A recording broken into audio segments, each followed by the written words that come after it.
नमस्कार विद्यार्थी मित्रांनो आजचं लेक्चर आपलं आजचं रॅपिड रिव्हिजनचं लेक्चर असणार आहे भूगोल या विषयासंदर्भात। यामध्ये मग पोस्टमन एमटीएस भरती असेल, पोलीस भरती असेल, एमपीएससीच्या विविध एक्झाम्स असतील, त्यामध्ये कंबाईन आहे, पीएसआयएसटी एसओ आहे, सगळ्या परीक्षांस तर महत्त्वाचे प्रश्न आपण या ठिकाणी आजच्या लेक्चरमध्ये बघणार आहोत। त्याच्यामध्ये खूप साऱ्या प्रश्नांची उत्तरं मी तुम्हाला देणार आहेत आणि तुम्हाला सुद्धा प्रश्नांची उत्तरं द्यायची आहेत। जे कोर्सचे विद्यार्थी आहेत त्यांनी पटापट खाली कमेंट्स करायचे आहेत उत्तरांसाठी। पहिला प्रश्न, आशियातील सर्वात लांब बोगदा महाराष्ट्रातील कोणत्या जिल्ह्यामध्ये आहे? रत्नागिरी जिल्हा हा बोगदा कोणत्या नावाने ओळखला जातो? हाही प्रश्न आहे। याच्या संदर्भात काही आणखी अपडेट्स असतील तर ते तुम्ही खाली कमेंट बॉक्समध्ये सांगू शकता। पुढचा मुद्दा, भारतातील सर्वात जुन्या घडीच्या पर्वतरांगा ज्याला आपण म्हणतो त्या कोणत्या आहेत? मित्रांनो, अरवली पर्वतरांगा, अरवली रांगा कोणत्या राज्यात आहे? हा माझा तुमच्यासाठीचा प्रश्न। या अरवली पर्वतरांगेमधील सर्वोच्च शिखर कोणते? हाही प्रश्न विचारला गेलेला आहे। पुढे, महाराष्ट्रात दगडी कोळशाच्या खाणी मुख्यत्वे कोणत्या जिल्ह्यात केंद्रित आहे असा प्रश्न, आणि त्याच्यामध्ये चंद्रपूर व यवतमाळ माहीतच असलं पाहिजे। पुढे, कोकण खाड्याचा दक्षिणेकडून उत्तरेकडे क्रम, म्हणजे या ठिकाणी असं खालून वरती कोकणातील खाड्यांचा क्रम लावा म्हणून तुम्हाला प्रश्न आलेला आहे।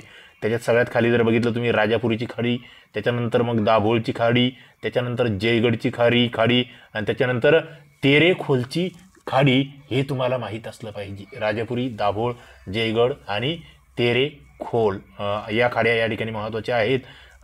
तुम्हाला त्याच्या संदर्भातलं एक शॉर्टकटही मी सांगितलेला आहे, तुम्ही जर लेक्चर बघितलेलं असेल तर ते विजय दारात धर अशा पद्धतीचं एक शॉर्टकट मी सांगितलं होतं। ओके, ते लेक्चर तुम्ही आपले भूगोलाचे लेक्चर्स आधी बघा, तुम्हाला या ठिकाणी लक्षात येईल हा क्रम। ते विजय दारात धर अशा पद्धतीचं क्रमिक पुस्तकावरील लेक्चर मी तुम्हाला सांगितलं होतं। याच्यावरून तुम्हाला खाड्यांचे नावं लगेच लक्षात येऊ शकतात ज्यांनी थोडाफार अभ्यास केला आहे त्या विद्यार्थी मित्रांना। पुढे मी जातो, या ठिकाणी भारतात सर्वाधिक रबर उत्पादक राज्य कोणतं? केरळ। काय? केरळमध्ये सर्वाधिक रबराचं उत्पादन या ठिकाणी होतं आहे। पुढे, हत्तींच्या बाबतीत सुद्धा आपण बघतो केरळ आहे। भाकरानांगल धरण कोणत्या नदीवर बांधलेलं आहे? उत्तर आहे सतलज नदी। मग हे धरण कोणत्या राज्यामध्ये आहे मुख्यत्वे? हा महत्त्वाचा प्रश्न आहे। या धरणाचं वैशिष्ट्य काय? सर्वात लांब की सर्वात उंच? ओके, मग भारतातील सर्वात लांब धरण, सर्वात उंच धरण हे तुम्हाला माहीत असलं पाहिजे। पुढे मी जातोय अष्टविनायक स्थळांबद्दलचा प्रश्न।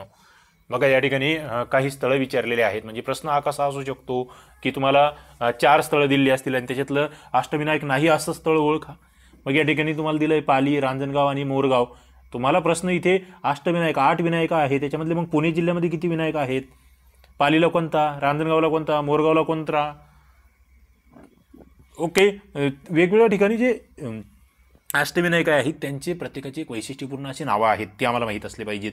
पुढे, राष्ट्रीय संरक्षण प्रबोधिनी कुठे आहे? ज्याला आपण NDA असंही म्हणतो, नॅशनल डिफेन्स अकॅडमी, पुणे या ठिकाणी आहे। पुणे या ठिकाणी आणखी बऱ्याच गोष्टी आहेत, महत्त्वाच्या बाबी आहेत, शनिवार वाडा आहे, इतर बरंच काही माहीत असलं पाहिजे। महाराष्ट्रात एकूण जिल्हे किती? 35 आहे का? आता सध्याचं उत्तर बदललेलं आहे। सध्या किती जिल्हे आहेत, किती जिल्हा परिषदा आहेत, किती महानगरपालिका आहेत, मनपा आहेत, माहीत असलं पाहिजे, अपडेट असली पाहिजेत तुम्ही या ठिकाणी। पुढे मी जातोय, महाराष्ट्रातील मान्सून पूर्व पावसाच्या ज्या सरी आहेत त्यांना आपण काय म्हणतो? आम्रसरी। कोणत्या महिन्यामध्ये असतात बरं या आम्रसरी? कोणत्या महिन्यामध्ये वर्षाव होतो या आम्रसरींचा? हाही तुमच्यासाठीचा महत्त्वाचा प्रश्न। पुढे, ईशान्य मोसमी वाऱ्यामुळे तटवर्ती भागामध्ये पाऊस पडतो, ते राज्य कोणतं? कोणतं राज्य आहे? आता समजा या ठिकाणी हा भारताचा नकाशा आहे। ओके, या ठिकाणचा हा पश्चिम भाग आहे, इकडचा हा पूर्व भाग आहे, आणि मग तो ईशान्य मोसमी वारे जे आहेत त्या वाऱ्यांमुळे कोणत्या भागामध्ये पाऊस पडतो? तामिळनाडू। भारताच्या कोणत्या किनारपट्टीवर आहे? त्या तामिळनाडूमधलं महत्त्वाचं गाजलेलं बंदर कोणतं? माहीत असलं पाहिजे। पुढे, भारतात सर्वाधिक पाऊस कोठे पडतो? चेरापुंजी राज्य असं पटकन सांगता आलं पाहिजे। चेरापुंजीला जोडून आणखी एक मौसिनराम नावाचं सुद्धा ठिकाण आहे, कोणत्या राज्यात आहे? किती MM पाऊस या ठिकाणी पडतो? मग हे भारतात सर्वाधिक येथे पडतो, तर महाराष्ट्रामधलं ते ठिकाण कोणतं की ज्या ठिकाणी सर्वाधिक पाऊस पडतो आणि ते कोणत्या जिल्ह्यामध्ये आहे? तुमच्यावर मी प्रश्नांचा असाच पाऊस पाडत राहणार आहे, मला फक्त अभ्यासू विद्यार्थी या ठिकाणी लागतात। टाइमपास, येडे गबाळे यांचं काही काम नाही, त्यांचे डोके हँग होतील आणि ते हँग झालेच पाहिजेत। अभ्यास न करणाऱ्यांचे डोके हँग होतात हे आधी लक्षात घ्या। ओके, महाराष्ट्रातील औष्णिक विद्युत केंद्र एकलहरी, कोराडी हे औष्णिक विद्युत केंद्र आहे। मग एकलहरी नाशिकमध्ये आहे, कोराडी कोणत्या जिल्ह्यात आहे? आणखी इतर औष्णिक विद्युत केंद्र तुमच्या जिल्ह्यात आहे का एखादं? माहीत असलं पाहिजे, सांगता आलं पाहिजे। महाराष्ट्रातील पश्चिम वाहिनी नदी तापी नदी, महाराष्ट्रातली एक मोठी पश्चिम वाहिनी नदी म्हणूया आपण, इतरही आहे त्याच्यामध्ये मग या लहान लहान कोकणातल्या नद्यासुद्धा आहेत, त्याच्यातली मग सर्वात लांब नदी कोणती, अशा स्वरूपाचा प्रश्नही विचारला गेला आहे. भारताच्या भूप्रदेशापैकी 33% क्षेत्र हे वनाखाली असावे असं आपलं वन धोरणच सांगतं. मात्र मग इथे प्रश्न दुसरा तयार होतो की सध्या भारतामध्ये किती त्या ठिकाणी वनाखालील क्षेत्र आहे, किती टक्के क्षेत्र आहे ते तुम्हाला माहीत असलं पाहिजे. पुढे मी जातोय पश्चिम बंगालमधील जे गडगडाटी वादळे आहेत त्यांना काय म्हटलं जातं, रॅपिड आहे. हे तुम्ही म्हणाल इतकं फास्ट का घेता आहात. ओके, मी हे सगळं शिकविलेलं आहे, तुम्हाला हे सगळे लेक्चर्स झालेले आहे ऑलरेडी. आपलं STI RCP ॲप्लिकेशन आहे, ज्याची लिंक खाली दिली आहे. तुम्ही अजून डाउनलोड केलेलं नसेल तर ते डाउनलोड करून घ्या. त्या ठिकाणी तुम्हाला सगळे लेक्चर्स उपलब्ध आहेत, ते बघितलेले असतील तर या प्रश्नांची उत्तरं तुम्हाला देता येतील. पश्चिम बंगालमधील गडगडाटी वादळं यांना कालबैसाखी असं म्हटलं जातं. पुढे टाटा लोह व पोलाद कारखाना कुठे आहे, जमशेदपूर. कोणतं राज्य. महाराष्ट्रातील सर्वाधिक जंगलाखालील क्षेत्र असलेले जिल्हे कोणते, गडचिरोली आणि चंद्रपूर. मात्र इथे पुढचा प्रश्न तुमच्यासाठी येतो की सर्वात कमी जंगलाखालील क्षेत्र असलेले जिल्हे कोणते महाराष्ट्रात. पुढे भारतामध्ये संघराज्य, घटकराज्य आणि केंद्रशासित प्रदेश. मित्रांनो, संख्या बदललेली आहेत. सध्या घटक राज्य किती आहेत आणि केंद्रशासित प्रदेश किती आहेत, हा नवा प्रश्न तयार झाला आहे. आपण बघतोय वरती लडाख असेल, त्याच्या संदर्भातलं दादरा नगर हवेली, दीव दमन याच्या संदर्भातले मुद्दे. तुम्हाला आता लेटेस्टमधले किती घटक राज्य आहे आणि किती केंद्रशासित प्रदेश आहे याच्यावर मी आतापर्यंत 2 लेक्चर्स टाकलेले आहे. आपल्या यूट्यूब चॅनलला ते फ्रीमध्ये सर्वांना उपलब्ध आहे. मला उत्तर द्यायचं आहे कमेंट बॉक्समध्ये. तुम्ही जर लेक्चर्स बघितले नसेल किंवा तुम्ही जर अपडेटमध्ये वाचन करत नसाल तर मग या प्रश्नाचे उत्तर तुम्हाला येणार नाहीत. पुढे महाराष्ट्रामधील ऊस संशोधन केंद्र जे आहेत ते कुठे आहे, पाडेगाव. ओके, पाडेगाव जिल्हा माहीत आहे का, माहीत असला पाहिजे. वाचन असेल तर कळतं. महाराष्ट्रातील पहिला वायू विद्युत प्रकल्प कोणता, सिंधुदुर्गला. महाराष्ट्राची सागरी किनारपट्टी 720 पाठच असलं पाहिजे. उत्तर दक्षिण लांबी जी आहे ती जवळपास 720 आपण धरत असतो.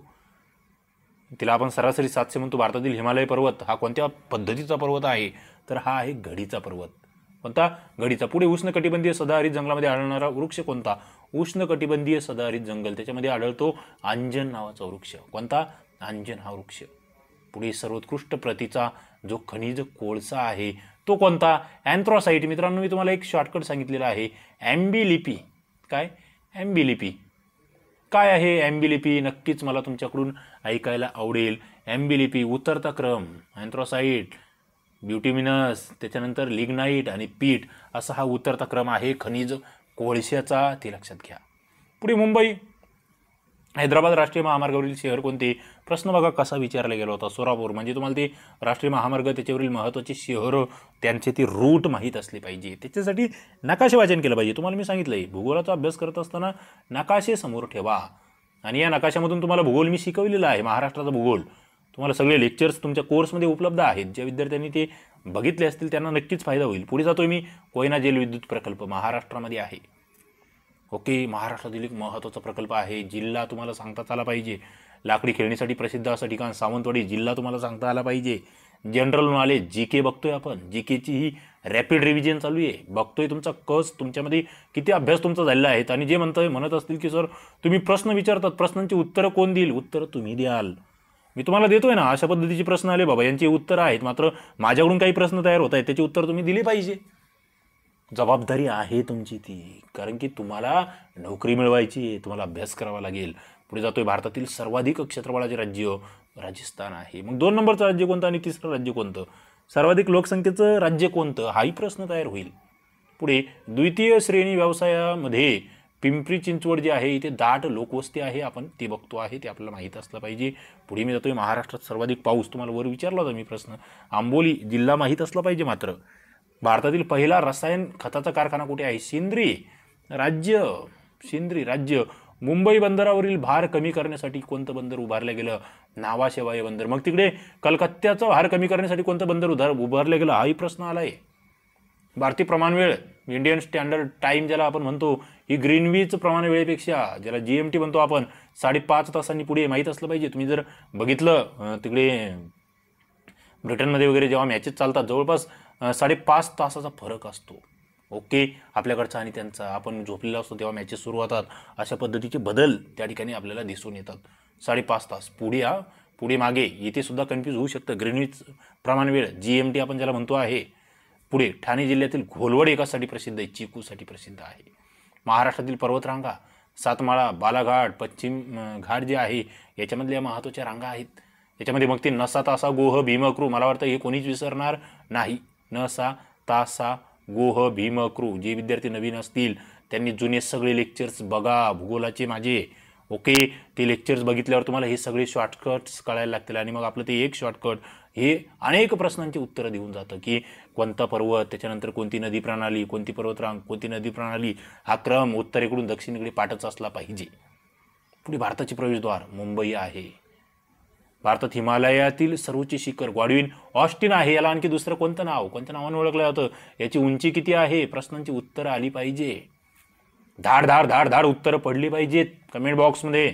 ओके, काझीरंगा अभयारण्य कशासाठी प्रसिद्ध, एकशिंगी गेंडा, राज्य कोणतं, आसाम राज्यात आहे, लक्षात घ्या, तुम्हाला सांगता आलं पाहिजे. पंजाबमधील दुधासाठी प्रसिद्ध गाय साहिवाल ही गाय आहे. गोदावरी नदीची उपनदी तेरेखोल, कोणती, तेरेखोल ही गोदावरीची उपनदी आहे. आता त्या ठिकाणी जे ऑप्शन्स असतील त्याच्यापैकीचा हा एक मुद्दा आहे. पुढे चहा उत्पादनात भारत हा जगात प्रथम आहे.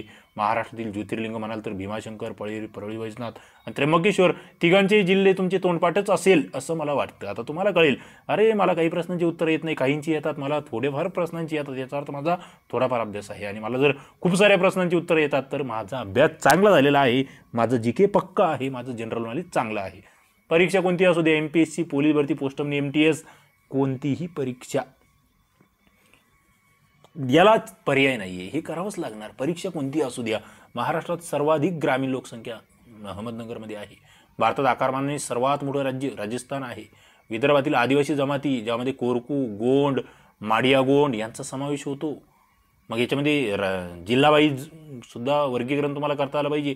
उल्कापातामुळे निर्मित सरोवर लोणार आहे, जिल्हा तुम्हाला माहीत आहे, कोणता जिल्हा आहे, महत्त्वाचा आहे, उत्तर आलंच पाहिजे. हा प्रश्न खूप साऱ्या परीक्षांना रिपीट झालेला आहे. पर्जन्यछायेचा प्रदेश शिलाँगला ओळखलं जातं. कोकणातील मासेमारी बंदरे दक्षिणेकडून उत्तरेकडे या ठिकाणी विचारलेले आहेत. मालवण, नंतर श्रीवर्धन, मुरुड, डहाणू असं उत्तरेकडे तो क्रम या ठिकाणी दिलेला आहे. पुढे महाराष्ट्र, छत्तीसगड, ओरिसा, ज्याला आपण ओडिशा म्हणतो, याच्यातून जाणारा महामार्ग NH6.